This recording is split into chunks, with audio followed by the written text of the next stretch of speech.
You're listening to the NASM CPT podcast with Rick Richey, the official podcast of the National Academy of Sports Medicine.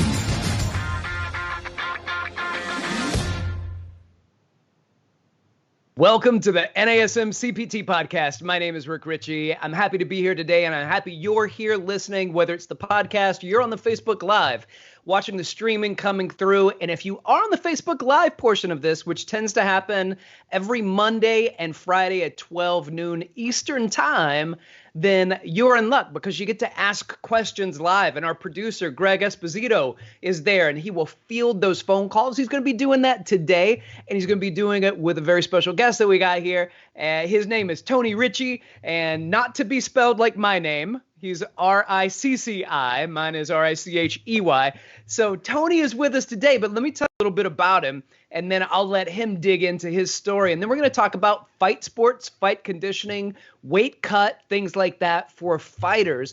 But Mike Fantagrassi, who is kind of a wonderful contact at the National Academy of Sports Medicine, had connected me with Tony. He knew my background in fight sports, and he knew Tony's background in higher education, in his as a scholar. His contributions to what he's done in the fight game is pretty important. So I want to welcome everybody. We got Tony Ricci here. Tony, what's up, man?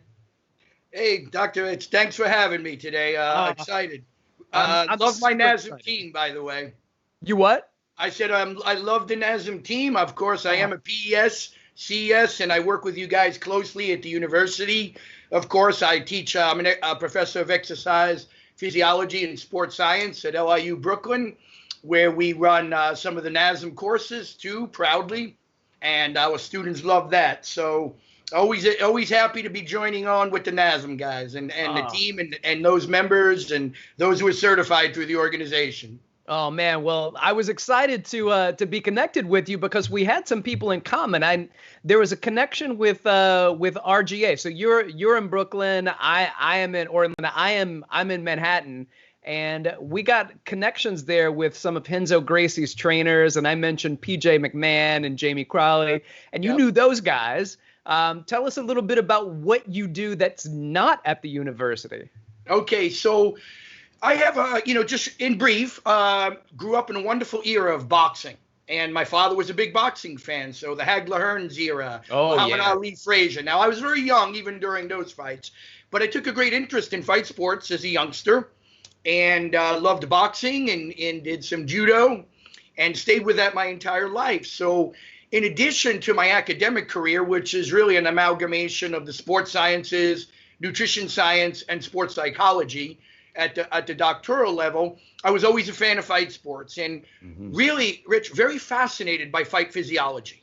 That's what always kept me as if you will, as strength and conditioning professional geared toward fight sports, particularly boxing, because the physiology of what happens in a fight is really incredible. You know, the cognitive demands, the peripheral demands.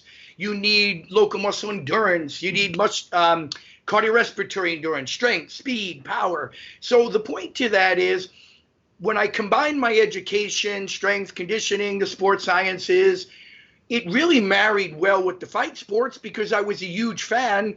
And as I began to study fight sports more and more, I realized, wow, it's a bit different than just doing standardized strength and conditioning protocols for football, basketball, baseball, the sports where our S&C origin really comes from. So along the path, I'm like, cool, I love this. I can get to teach. I'm going to stay in the sports sciences. I'm a big fan of fight sports. So for about 25 years now, I've been working with athletes just almost exclusively in jiu-jitsu, BJJ, of course, kickboxing, boxing, MMA, and some judo. So my love with those sports got married to my academia, and I've had a wonderful time doing it. So I've been able to work with, many title fights, and Chris Weidman, Caitlin Chukagian, Aljamain Sterling, Ryan LaFleur, numerous UFC fighters, Bellator, and professional kickboxers. It's been wonderful. Oh, that sounds good. I know so many of those names that you've mentioned. Right. I had Caitlin on a previous podcast that I did with Everlast, and so I'm really impressed with what you've done and who you've worked with. I'll ask a few questions. Sure. There's something interesting about contact sports, and it's we can talk about the physiology of what's going on, and we can talk about kind of balancing this anaerobic output and kind of going in hard and fast and then backing off so you can catch your energy, catch your breath. But while you're catching your energy and catching your breath in a fight sport, you might also be getting hit. So there's some challenges there. And another interesting thing is that I might do mitt work with people for a long time and then move into sparring. And the first few times I spar with somebody, I never hit them back. I never strike them. I just let them try to get used to hitting me. Now, they could go round after round after round hitting mitts, but as soon as you put somebody in front of them, I'm not even hitting them back. They're gassed within moments. What is going on with that? And then what is going on with how you prepare somebody for actually getting hit by something? That's a wonderful question. And I think that, as you probably see, also, Rick, it phases. In better words, obviously, someone hitting mitts, and as time progresses, they will gain better cognition and endurance in hitting the mitts. And then the same thing with when sparring comes. But I think the first thing we have to take into consideration, reactive skill is much more difficult than proactive. Ooh, it's nice. Much more demanding, right? So when you watch an American football game, the offense wears down the defense. The defense rarely wears down the offense unless they're really physical and beat them up early. Why? The defense has to react to what the offense already knows. That's right. Okay, so a lot of cognition. There's more in a higher state of reaction, and almost, if you will, there's probably a greater fight response.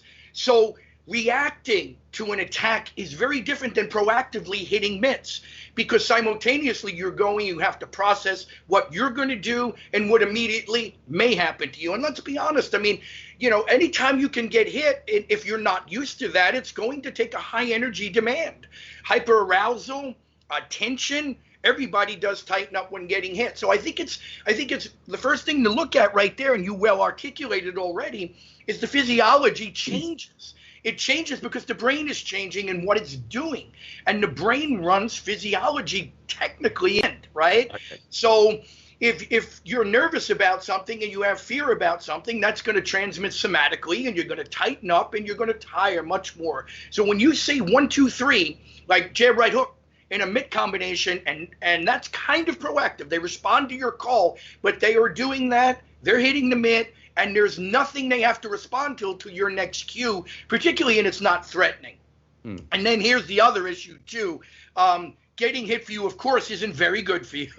And the physiology behind taking trauma is a whole nother thing that's going to make you fatigue, and a complex constellation of other mechanisms that are going to make the fatigue rate much higher, right? Even if somebody's jabbing at you and not hitting you, that's harder than hitting the mitt, okay? If you're just technical sparring but no contact.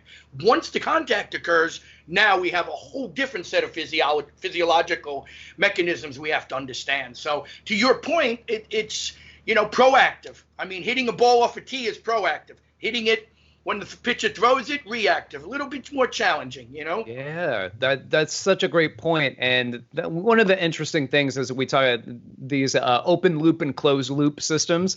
And it's very difficult when there's an open loop, right? So if somebody throws a punch and let's say I move out of the way, I can't redirect my punch in the middle of throwing a punch.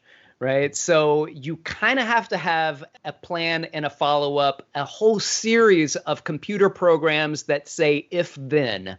And that's really the difference between people who are highly trained and those who are not, is the compilation, the add-on of if-thens where they can answer questions as soon as they arise. When a new situation shows up, they've seen it before and they've done it enough times to be able to react to it in an effective manner. Now, there's always a winner and a loser. right? There's always a winner and a loser. Rarely are you ever going to have that completely split. But talk me through some of the things that you guys do for the strength and conditioning of your fight athletes. And then I want to get into something else you mentioned, which is the mental game of it. So I want to get into that. And then we'll get into the nutrition component. But talk me through the strength and conditioning. Somebody's going to do 3-minute fights or 5-minute fights, but they only get rounds, but they only get 1-minute break. How do you train for that?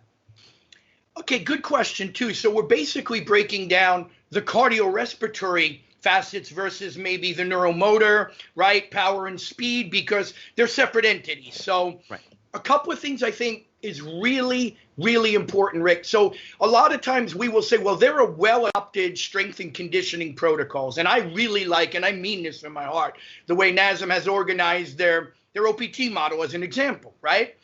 Now, as we take that as an example, we have to look at it and go, okay, all fighters may need hypothetically 8 biomotor qualities: local muscle endurance, cardiorespiratory endurance, strength, speed, power, whatever that given number is. However, I've always said this, all fighters need the same qualities. Not all fighters possess the same qualities equally. Yeah. Accordingly, where those models, where the emphasis occurs, is probably going to take place on the strength and or the weakness of that particular athlete. So I would like to use Caitlin as an example. I may not be doing as much because she's Caitlin Chukagian, the #1 UFC women's flyweight contender. She fought Valentina for the title. She fell short on that, but probably will be back. But my point to this is, to your great question, Caitlin does a high volume of sparring. And I to this day do not know how her body takes the volume of stress that she puts it under without repetitive stress injury. My point is there, because of her sparring volume, her cardiorespiratory conditioning may not be my emphasis. So I'm going to work on the different qualities: speed, power, strength, accordingly, right? So how I train the fighter is contingent upon how they train and what their strengths are. She has tremendous cardiorespiratory endurance, does a lot of sparring, hence I move more to the neuromotor, power, and speed side. Now, if I get a heavy wrestler who's now working from normally, a 2-2-3, okay, in rounds and your periods, for example, all right, or they haven't gone into MMA, but they have a great strength and conditioning background, because D1 programs have that. They've done a lot of lifting, but now they're making a transition into a 5-minute semi-stand-up round. Well, there now we're going to put more emphasis on the cardiorespiratory conditioning, time on the feet, spending more time vertically where most of the time they haven't been before. So my point is, you ask a great question and saying, well, okay, well, this is 5 minutes, so here's how we train them with 1-minute rest. Here's 3 minutes. Here's how we train them with 1-minute rest. That's wonderful. But if that athlete is already outstanding in one quality, I'm going to another quality. So gotcha. They always say, keep it simple, stupid, and that's fine. But we have to watch that because, every fighter, this is a sport where you could be 5'10" and be a bantamweight, or 5'4". So we have very different body types, and accordingly, we need to train them differently. So how much time do you spend actually, because I know you do mostly strength and conditioning, and in strength and conditioning, you focus oftentimes on what the weaknesses are, but as a fight coach, you have to make sure that you stay on top of what your greatest qualities are. So you have to do the things that you're not good at, especially if the other person's good at them. You have to at least learn how to defend them. And then you still have to be really good at what you're already really good at. So how do you balance that out as a strength coach and a fight coach with somebody that says, we still need to focus on what you're good at and have you practice that, but we also need to work on what your weaknesses are? Wonderful question. And a lot of times that's collaboration with the skill coaches and observation, right? Okay. So watch the sparring. I go to Ray Longo. I can go to Matt Serra and say nicely, guys, what do you see? What do we need? I think in order for strength coaches, fight performance coaches to have success with the team, it's not always for us to walk in and just dictate what's going to happen. We need that collaboration with the skill coach. And the skill coach may say, Tony, looks great. He's doing this. She's doing this. But boy, fatiguing. Let's go the reverse. I have a wonderful young fighter, world kickboxing champ, very good at jiu-jitsu, but mentally fatigues when on the ground, nerves, okay, anxiety. So what do? Simultaneously, I'm trying to integrate there the building of the mental confidence with the motor movements and training movements that would be applicable. So what am I going to do? I'm going to have him do a lot more hip thrusts. I may have him do a lot more movements in the supine position to increase strength, power, because that's an opportunity in which I can get him comfortable there, believing that we are working on things that are going to augment his performance there. So a lot of times what it is, Rick, is I go back and forth. How we doing here? Are we making improvement? People go toward their strengths when things get tough, right? So therefore, you know, they work their strengths. They almost work it. If the skill coach tells me, boy, they used to have a great right hand and it's gone, then maybe I'll do whatever I can to augment some power back into that hand and get to mentally believing that. But I will go in and out. It's a constant assessment. Assumption in this, I think, is not a good thing because it's a moving dynamic target. They're good at this. Now they became better at this and they lost this. Okay, we go back to work on that other quality if it's slightly diminished. I gotcha. And you were talking about, you know, working with people that can share their opinion. And I'm sure Matt Serra probably has a really hard time sharing what his opinions are. He just doesn't speak his mind. Yeah. He's very nonverbal, Rick. Very nonverbal. So I love it. I think it's great that you work with some of the biggest names in MMA with Matt Serra, Chris Weidman. I've seen Chris Weidman at Henzo's more than I've seen Henzo's at Henzo's. So I know that seeing Henzo Gracie over at the headquarters is like spotting a snow leopard. But it's fun to be a part of something that's so big and the quality of what gets produced within this family. And it's a family of fighters. It is a family of coaches, and it is a family of people that it's not just about the jiu-jitsu. Like, they're starting to bring in guys like you, right? And they're starting to bring in more people that you see in places like the NFL, where you have a strength and conditioning coach that's on board. You start to see people showing up with physical therapists and athletic trainers and chiropractors that you wouldn't have seen before. It was a very wild west, and now it's become such a really well-run, well-oiled machine for so many of the fight camps that are out there. So I applaud you and what that team does out there. Before we get into a little bit more, I do want to talk about weight cutting for fighting. And for those that don't know, that are listening, what happens usually, let's say you're walking around, weight is 200 pounds, right?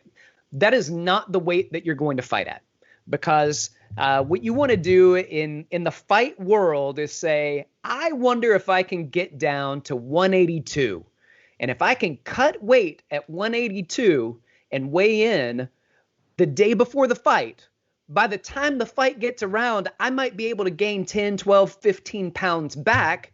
And hopefully I'm almost a 200-pound fighter fighting somebody that might be 182 pounds. But what's interesting is that everybody does it. So everybody's still fighting at about 200 pounds, even though they weighed in at 182. And here's the thing, Tony, like, it's not healthy. It's not healthy. The weight cut's not healthy. The dehydration that goes on in that process isn't healthy. So there's some promotions that are out there, like One FC, One Championship. They've stopped that. Do you see that ever happening here with some of the big promotions like UFC and Bellator? And can you talk us through some of the things that are not good, some of the contraindications of these weight cuts that take place?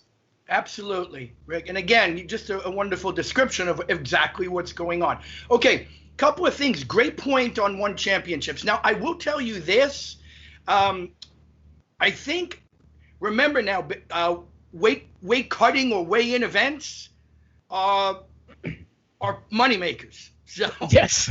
Okay. Yes, so I'm never going to control whether or not this happens. So right. UFC or Bellator, right? I mean, the big face-offs, the actual weigh-ins now are like 10 a.m. in UFC and Bellator, but then they will do, hey, and Joe Rogan will call them on out. I love Joe.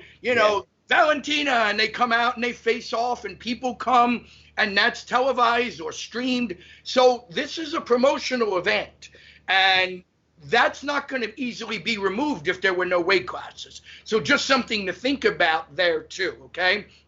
Now, you're right. Some organizations are going without the cut, and to your point, yes. Here's what we're trying to do in weight cutting. We're actually trying to manage the liability, if you will, or the extent of how bad it is. I can advise an athlete not to do it, but in the end, it's not my decision. It's going to be the decision of the athlete, the decision of the coach, the decision of the organization if they wish to continue weight cutting. So what do we have to do? My job is to make it as safe and effective as possible. I think the biggest problem we have here, as you well understand, Rick, is that people are letting themselves go well above scale weight in unreasonable amount. And I generally find probably somewhere in the range of 10 to 12% above scale. And that may even seem high, but about 10% above scale is optimal. So what does that mean? If you fight at 185, 205 tops. Okay. Now, most go more than that. All right. They do. They may be 15% above scale. But how do you make it safer? Well, some of what NASM certifications teach, some of what the ISSN teaches, that is, know your body fat 8 to 10 weeks before camp. Because if you know your total body fat percentage and you know what the fighter fought at before, we know how much fat we can lose and the approximate contribution to the scale. And there's going to be a natural weight loss during fight camp anyway. Exactly. If you're carrying body fat. It's just the sheer training volume. Yeah. Even with reasonable eating habits. And by the way, relatively high calories. Just good food. No junk, relatively high calories. There's 3 sessions per day. Exactly to your point. So you're going to see a decline. So I'll look at a fighter, go, okay, they're 14% body fat. They could fight at 10% body fat. They're 205 now. How much am I going to lose in fat? We usually lose a little bit of muscle, right? During camp, 2.5 pounds. It's just inevitable. And then what I start to do, and again, I'm going through how do we make this safer? Not is it great for you? Because it's not. What's their water turnover? How much do they lose? If they leak 5 or 6 pounds easily during a session, now I know that they can pull that easily. So my point is as this, right? The alarm comes in as follows. Short notice fights. And when we have to go and lose a ton of body fat, can't do it in time because the more body fat you carry that you don't need, the more muscle and water you have to pull. How to make this safer is to know, manage the camp, manage the calories, manage the training volume, know the lowest amount of body fat the fighter can fight at safely and effectively, get them there so that you've minimized how much water pull that has to occur and how much sheer muscle loss has to occur the last couple of weeks. But to your point, why is it so bad? The emergency to lose 10 pounds of fat in a short duration of time, too much fat on the body, extending a 20-pound water pull, right? Overtraining, excessive physical activity to get the weight off, glycogen depletion probably. Those are the things that make it really, really dangerous. If the fighter's completely out of shape and says 4 weeks out, now I got to start worrying about weight cutting. But we can do it methodically. We really can. Well, there's some fighters who are used to it, right? And I think that the ones who have done it before have an easier time doing it. For somebody that's new to it, this is incredibly challenging to take on. But there historically have been some deaths during weight cut, and it's incredibly devastating. It's heartbreaking to think about that. There have been people who have not been able to fight up to capacity because their performance has diminished because they've still not recovered from the weight cut by the time they actually have to get into the fight. So, these are legitimate concerns that I think people manage it relatively well, but there's still difficulty doing it. And you might hear commentators sometimes when they talk, they'll mention the weight cut and how much weight they've gained back and how much bigger one fighter is than the other. And that's the conversation when they say, this fighter is bigger than the other fighter. And you go, well, how is that? Because they just weighed in at the same weight. It's truly because that dude probably is now 15 pounds heavier than the other fighter because they were able to rehydrate, because they're walking around weight. Their pre-cut weight is so much higher than somebody else's, and it gives them a severe advantage. But there can be absolute disadvantages with that as well. Have you seen this, not necessarily in your camp, but have you seen some of these contraindications take place? And what does that do for you and your camp to help make sure that you keep your guys safe? Yes. And look, you articulated it well again. I have seen people go, from Godzilla to, I don't want to pick on Mickey Mouse. I love him, but just because of the weight cut. Right. So you said this really well. I have seen by every measurable marker in camp, every biomotor marker, cardiorespiratory, everything, wonderful improvement. But the last week, the cut goes wrong. There's dehydration, and they fall off a cliff. Right? Yeah. Absolutely. Yeah. And so what happens, particularly dehydration, is the issue. Can somebody gut out a little bit of glycogen depletion and the localized burn, if you will, a less buffering capacity? Yes. But if they have cut severe amounts of water, and I don't even want to use her name to pick on her, but she once cut 14 pounds overnight from 129 to 115 for a championship fight. A female. Oh, wow. Okay. And she got knocked out in a minute and a half. And she historically has one of the best chins in all of fighting. So there you saw that impact. The dehydration, the electrolyte imbalance is the greatest danger. So unequivocally, I've seen it. There have been camps where I've worked and the athlete chose someone else on the nutrition side. And I just was in agreement with what they were doing. And they were under rehydrated after a tough cut. And lost a title fight. Maybe that was a big part of the contribution. And I thought it was, because when I saw them, I'm like, I don't even recognize this individual. That's right. Okay. So they looked terrible, pale skin, no vascularity, no plasma volume. Like, these are things that I look for to see if they're well, well rehydrated and how they look. But to your other point quickly, you're really right. It could be a tremendous disadvantage. And you know where it's really dangerous? When one athlete puts a lot of weight back on and the other doesn't? Boxing. Because it's a head contact. You cannot have a guy who weighs 15 pounds more or 12 pounds more punching a guy with a right hand or left hand in the head who's 12 pounds lighter. That is very dangerous. So the extreme cut, and as we've become better, to your point, at rehydration, we're able to get somebody from 185 to 207 in 36 hours. Right. Because we know what we're doing. If the other camp doesn't, it's a danger to that person. You're right on. It can be something we need to be concerned about for sure. Well, thank you for addressing that. I appreciate that. And that is something that I've had a hard time with. Not me personally. I've been able to hit some cuts, but it's not fun.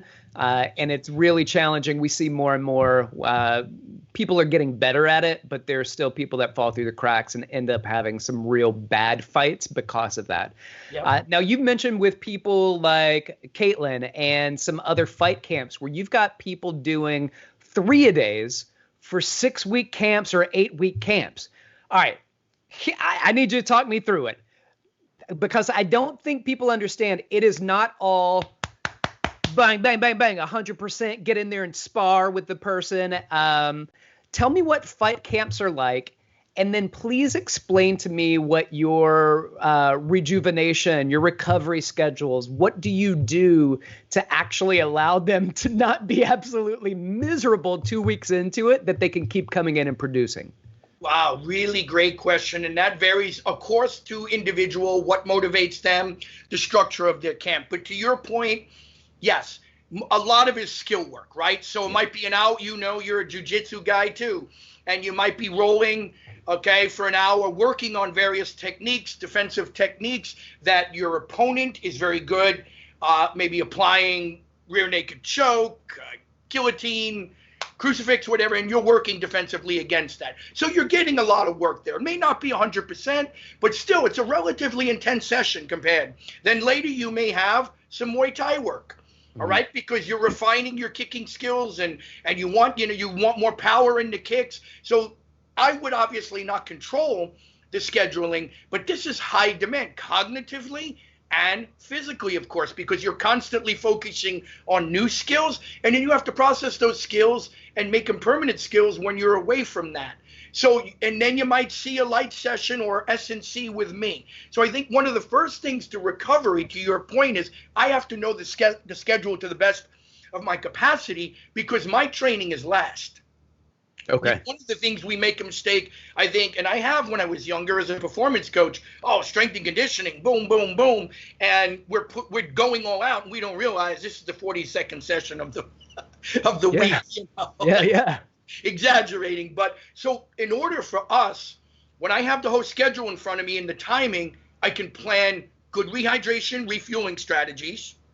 I can know exactly how much load that day or how much volume I can impose on the athlete. And I might have to bring that back and auto-regulate and pull it back. Okay, so knowing the schedule, how much training they've done, is very helpful first, so that I ensure I'm not contributing to the overtraining. That's right. Number one. Then I can help them strategize refueling, carbohydrate, electrolyte, protein, very often in liquid form, because they can't eat a 20-ounce, 6 ounces of chicken breast, 5 ounces of rice, and a sweet potato in between. So, right. So part of the recovery there is getting the right nutrition, and the real food when they can. And I'm a stickler. And we have many devices today, as you know, on the sleep side, because here's what I'll always say to that athlete. If you want to tempt physiology and be a great performer with no food and no sleep, you join the special forces, and God bless the men and women that do that. Right. But if you have money on the line, you don't tempt physiology. You optimize it. Love it. All right. So we don't go, I can do it on 4 hours. No, we get 8 hours sleep. We get 9 hours. We don't go, I can do it without all the water I need. So governing the hygiene and the practices that in recovery is really how I can help. And making sure to the best of my capacity that they're adhering to that. Text me how much water, how much did you drink, how much did you lose, what was sleep? Did you get electrolytes in? Yes, I ate 2 sweet potatoes. And this at least gives me a trend to know we're in better shape, or, we better make some changes. Now, do you ever see them kind of hitting a downturn at some point during a training camp, and then start to wonder, well, if we're overtraining, what does this new protocol look like if that's the case? Yeah. So it isn't, of course, all I can do is make recommendations there, right? Because I don't control the camp, right? So I don't want to be in, one thing you don't want is internal conflict in the camp. Ooh, strength coach says I better take a week off. Well, yeah, skill coach going to punch you if you tell him. So, but to a good point, I might say, and I work with the team, hey, take the day off. Go home, almost like you're in a float tank. Air-conditioned room, eat, sleep, drink, no stimulus, dark room, shut your brain off, go to bed, take a day or two, because the rationale behind that is we could put 8 to 10 units out of training tomorrow, if you will, by taking today off, or we could put 4 units out today because you have nothing left, and 4 units tomorrow. That's right. So I will always be a proponent of get away. I have done that and recommended that to many fighters. Go home, eat, sleep, drink, dark room, go to bed, and let the brain rewash, cleanse, form new neuromotor patterns from the skills, refuel, and a good day or two rest always seems to really get them back on track, because it does happen. It happens amongst the best, right? 10 weeks of 3 times a day? Come on. Who wouldn't be tired? Well, we've had the opportunity. So between myself and another NASM educator, Aaron Drogozeski, we own a place called Recover, and it's about half a city block down from Hinzo's headquarters down on 30th Street between 7th and 8th Avenues in New York City. And we're right there on the corner of 7th Avenue and 30th, and we've developed a really good relationship with them. So especially when fight camps show up. When there's no fight camps, we may not see anybody, but when fight camps are happening, we got Neiman Gracie in there and Super Elvis Gashi showing up, and all of these wonderful, incredible fighters that are coming in because they have learned the value of recovery. Yep. They've learned the value that they can go in, they can beat themselves up 2 or 3 hours at a pop for 2 to 3 times a day for 8 weeks. And that's a really difficult schedule to maintain. And so what we will do is we get their fight schedule. So I want to know what your schedule is for the week. And then because you've got gaps in your day, there are times you want to eat, but there are also times between training sessions where you can come in and maybe we do a CVAC session, or maybe we do a new calm or an infrared sauna. And then of course we've had some people popping in pre-fight for those infrared saunas because they're trying to cut that weight. They're like, hey, can we get a bike in here too? I'm like, no, you can't get a bike in there too. But everybody's trying to cut weight and they're trying to get the advantages that they can. And it's been really nice for us to see this wonderful focus on recovery so that they can go in. And we've had coaches that are just like, I don't know what you do there, but it seems like they're just razor sharp focused in what they're doing. And it's not necessarily because what we're doing, it's just because the effect that recovery has on a body that's being beaten up on. Absolutely. First of all, I'm sorry to say I was unaware of your facility and I look forward to visiting. Oh, so, please, yes. Yeah, fantastic. And I'm so happy you're doing it. We learn new skills, we make new muscle, our nervous system becomes anew. All of that is done when we're not doing it. That's right. It's done when you're not doing it and you're recovering and you're resting. You advance your ability to store carbohydrates when you're not training, not during it. You learn while you sleep. The neuromotor pattern, right? That's when it's becoming permanent. When you meditate, you get parasympathetic influence. You restore, you relax the body. So to your point, the service that you are offering there is in no way, and it's not even ancillary. It's required. Right. It's required. Right. And I had a good friend years ago. He was a bodybuilder named Big Jim Quinn. And he said this in the 80s. And he said, for me, a good day of eating and sleeping is better than a bad day of training. Meaning, if I'm tired and I don't have it that day, it's not always the right thing to push through, particularly in a skill sport, because then all you're doing is rehearsing garbage if you're too tired and not quality skills. So I think it's wonderful the service you're providing and absolutely required in sport. Well, I love that you spoke not just to the physiology of it, but you spoke to this idea of encoding, right? So it's when you learn something. Just because you learn something doesn't mean that you know something. And that can be said like, for instance, if I could have a kid, like a child, and they can understand my words clearly, but when I say you have to stand on one leg and they have a hard time doing it, it's not because I gave bad cues. Correct. It's because they haven't been able to internalize it, they haven't practiced it, and they haven't encoded that.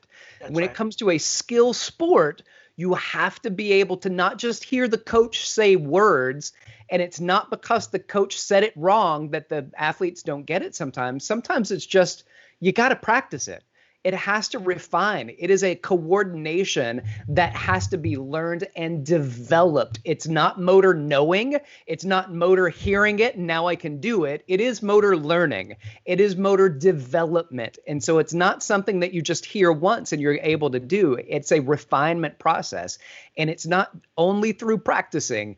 It is through both practicing and then giving it the space so that your brain encodes it. And that encoding is when you take something that you've learned and actually put it and sear it into the brain so you can draw on it like that. Perfecto. I don't really have anything exactly right. And when does that optimized? You really said when you get away from it. Right? Just like you said, when you move away, the skill, and I really like the way you went about that with the motor. It's not, it's not just to hear it. The skill becomes what you are, right? Like when you throw that right hand, it's not, feel, it's a multi-sensory feedback system going on. You know exactly when the right foot pivots and the hip, and you're feeling a kinetic chain that you never knew existed before. You know exactly when to release the arm, when to relax the arm, when to tighten the arm upon impact, the double pulse, if you will. It takes time, as you said, but the skill becomes something that you can just do, and you are, as opposed to something you could know. Many people know, right? Many people know how to do an inverted triangle or get certain skills done mechanically, and they can go, oh, here's what I have to do. But achieving that in a competitive environment is completely different, right? Totally different. Totally different. You have to know it so well. Yeah. Listen, I love this conversation, and I'm really interested in who else is out there listening to this and what questions that they might have. So I'm going to kick this over to Greg and see if there's any chatter in the in the talk box over there. Yeah, just a little chatter. It's been quite active. So Cheryl in the chat wants to know, do you ever find you have an athlete with a movement disorder that requires regression in training? Wow. Very good. Movement disorder. Cheryl, what a brilliant question. I would be, not being a physical therapist and having a pure training in movement disorders, I would say limitations is what I've encountered. But if you're saying from a pure neurological disorder, not usually. Now, there are skill sets. This is a really cool question. There are skill sets that for some reason, a fighter may just understand a right hand and they just can't throw a left hook. I've had advanced athletes who can't jump rope. I can't figure it out, and they're world champion athletes. So I think that what you see, and because I'm working very often at the higher levels, that I in the formal medical term of a disorder, I don't see that often, Cheryl, but we definitely see it's very amazing that they're comfortable with one skill and get it, and they can replicate a neuromotor movement, or they can attempt a neuromotor movement that's pretty close and completely struggle with it. And exactly what's going on in the brain and why they don't process that is, a right hand, but they can't throw an uppercut. Well, the body, the hips, the kinetic chain is not changing that much. So I don't see disorders, but I definitely see a lot of movements that make sense to the athlete, and yet other things that they can't process. And it's quite similar. That's a really brilliant question, but I haven't seen it in the purest form, Cheryl. But what good thinking. Do you mind if I reword the question a little bit and say, Sure. What about imbalances? So do you see any imbalances in people where you're like, oh, this, I know for one, if somebody has a forward head, that's not good in fight sports. Oh, okay. You forgive me. Is that what you meant by disorder? I don't know. I don't know if it is or not. No, absolutely. For mechanical integrity, we see it all the time. Perfect example, Rick, a protracted boxer. Okay, yeah. If anyone can see me, right? The scapula, why? Chin's down all the time. Hands are up. Okay? You're in torso flexion. Absolutely. You will see, and usually the older athlete, obviously, or the older boxer that hasn't had attention to corrective exercise, okay, or preventative exercise. We don't have to be, if there's no severe mechanical dysfunction or neuromuscular dysfunction, then we know we have great preventative methods for keeping that athlete attuned. Optimal spinal alignment, hip alignment, definitely. We see that a lot. If somebody kicks with that right leg all the time, then we may have issues to address on the left side. If they're just a boxer and they're throwing 400 punches around and sparring and on a heavy bag, there may be protraction. So we have to go to retraction, strengthen the posterior chain to not only optimize the mechanics so we don't get repetitive stress injury, but actually improve performance. Yeah, great question. Absolutely, we have to do that.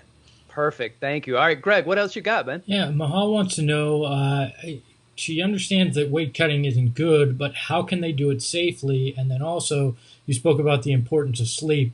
At what point in training is sleep the most important? Okay, so how can they do it safely? Mahal? That's a good question. I think the most safest way to reiterate is, first, we must know how much weight could come off the body. We don't want to guess what we can lose 3 weeks out. So what I do is I do body fat measurement, whether it's a biometric, bioelectrical impedance, a 4-point model with the M-body, or I use an ultrasound system, or sometimes even plethysmography, depending if I'm at the lab. But the point is, know how much, so in better words, if they're 205 and have to make 185, and I know unequivocally I can get rid of 9 pounds of fat, well, I already know now I'm safely at 196. Okay? So that's the first thing. I've got to know what they can get rid of through diet, through training, through good sleep. That doesn't have to be there.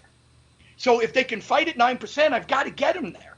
I don't want to bring them to 6 because now that's an issue too. So know how much fat they can take off, know what they historically fight at, calculate that deduction, know that in every camp, so they could lose 9 pounds of fat. They're now at 196 now they have to make 185. Well, everyone loses 2.5 to 3 pounds of muscle when there's weight loss. It just happens. Mm-hmm. So now I know they're at 196. Hey, now they're at 194, 193.5. I do the math in advance. I know when they work out, they lose 4 pounds of water in a flash and put it back 10 minutes later. Now I have my athlete at 190, 189. 10 weeks out, I've prognosticated what can they get to comfortably without any physiological damage. That example is I brought them from 205 with fat loss, water loss, and muscle loss to 189. Can that person make the 4 pounds?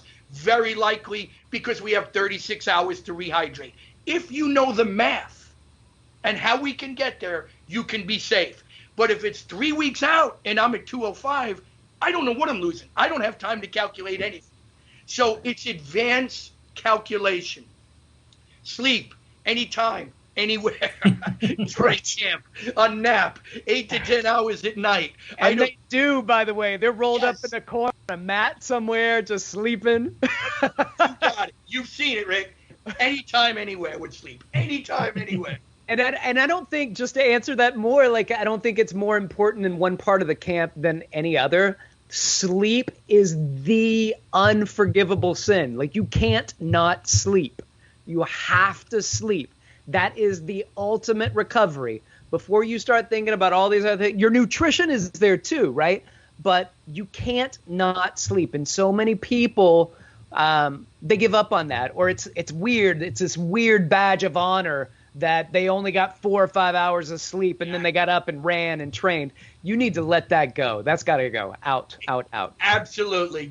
Don't tempt it. Optimize it. Exactly. There it is. I love it. All right, Greg, what else? Last one here from Keith. Do you think that it's dangerous to do neck training like with a head harness and chain that you hang the weight from? Interesting. Oh, that was Greg? I'm sorry, who asked that? That was Keith. Keith. Yeah, thanks, Greg. Keith, you know what? Okay, so I'm an old man, 55.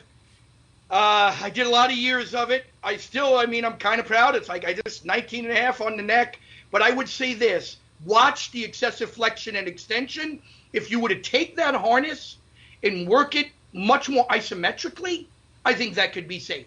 Don't overload it, because if you're a wrestler, if you're a fighter, time under tension can be very valuable too.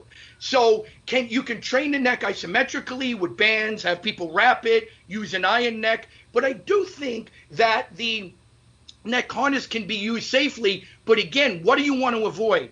Excessive extension and flexion. I grew up in an era when we did that, and what I now know is had I just trained my trapezius effectively, done isometrics on my neck, or even used a neck harness in neutral neck position, holding the weight, and using my body to pick it up in a neutral, I think that's better because you can build a wonderful neck isometrically and with band work as opposed to excessive flexion and extension.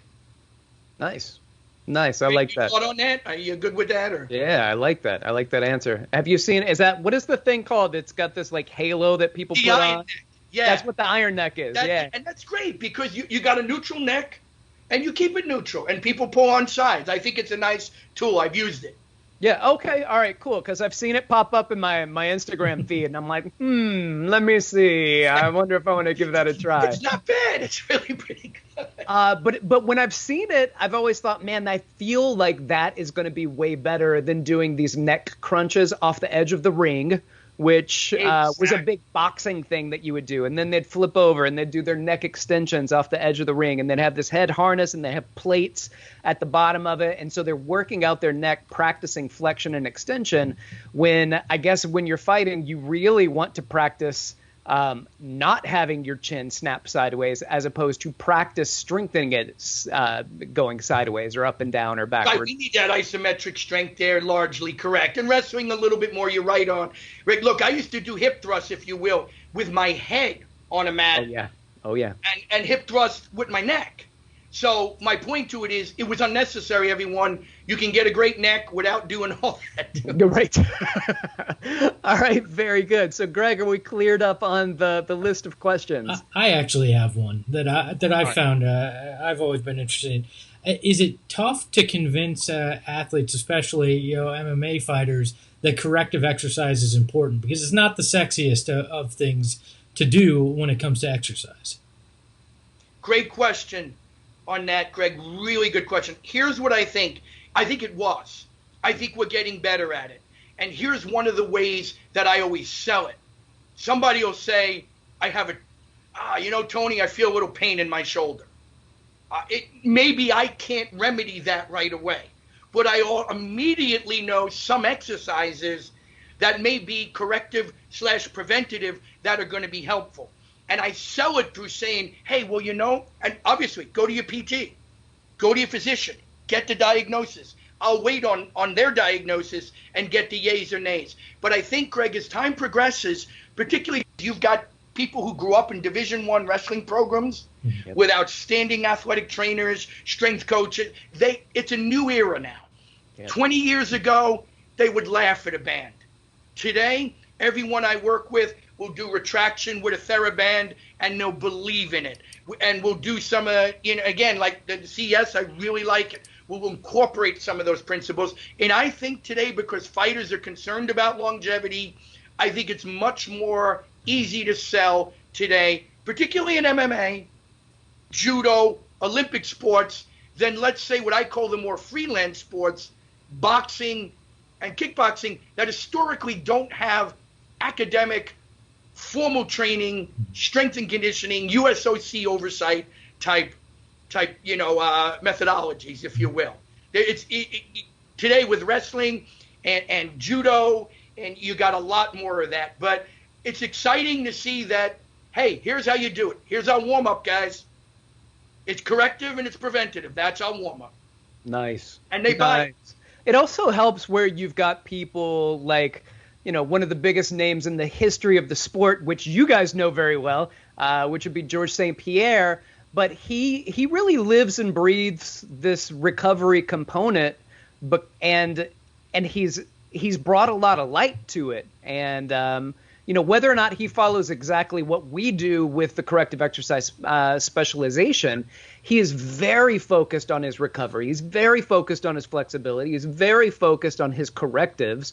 And then that helps kind of spread the news to everybody else that goes, oh my gosh, well, if this guy can do it and he's on the Mount Rushmore of MMA, then maybe that's something I can incorporate and not think I'm playing catch up.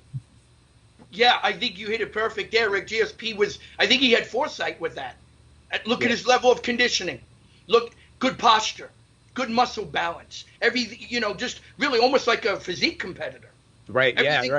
Everything was where it was supposed to be. And I think that's part due to recovery, corrective, and preventative. Yeah, absolutely. Absolutely.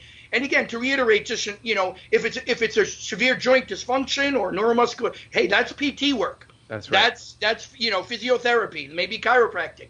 But certainly I think the corrective to me is a synonym of preventative. And they work hand in hand. So I'm really happy to know, Greg, that it sells easy today. That's amazing. All right. So, Tony, before we get off, can you just let people know how they can contact you, how they can follow you, if they want to pick your brain or see what a day in the life is like? Let them know how to find you. Yeah, I'm kind of an under the radar guy. No, I am. No, I don't mind sharing. I mean, I'm just not a big. I don't do a lot of it, but my Instagram is called Fight Shape. One word, FIGHTSHAPE with an underslash, and my last name RICCI. And I am going to work more on that. And I'm just on Facebook as Tony, and most of that is all just sports science. I don't really, show you a picture of a dog I don't have, or something like that. And you can just email me at Tony, TONY, at fightshape.net. And if you have a question, we'll set up a call because I'm a much faster talker than I am a typer. You fit in really well over there at that Sarah. That's our game. You know it, right? Oh, man, it's been an absolute pleasure, Tony, having you on this show. I appreciate it. And at some point, I would love to have you back on if you wouldn't mind doing so. I would love to. I thank you. I thank Greg. I thank NASM. We've had a wonderful relationship. And to anyone who joined, I thank you very much. And I genuinely hope it was of value. Oh, that's amazing. Everybody, thank you for listening. This is the NASM CPT podcast. My name is Rick Richey. You can follow me on Instagram, dr.rickrichy, RICHEY, or you can email me, rick.richey@nasm.org. Thank you for listening, and we're going to see you next time.